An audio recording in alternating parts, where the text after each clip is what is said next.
Hello সবাইকে। আজ রথযাত্রার শুভেচ্ছা সকলকে। আমরা ছোট থেকেই সবাই শুনে আসছি, রথ টানলে দুগ্গা আসে। আজ এই রথযাত্রা কিভাবে শুরু হয়েছিল তোমাদের বলি। ছোটবেলা থেকে এই কাহিনী ঠাকুমার থেকে শুনেছি। একবার বোন সুভদ্রা তার ভাই জগন্নাথ এবং বলরামের কাছে পুরী ঘুরে দেখার ইচ্ছে প্রকাশ করেছিলেন।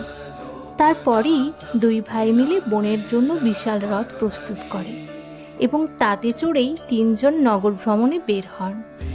পথে তিনজনই গুন্ডিচায় মাসির বাড়িতে গিয়েছিলেন এবং সেখানে 7 দিন ছিলেন এবং তারপর পুরীতে ফিরে আসেন।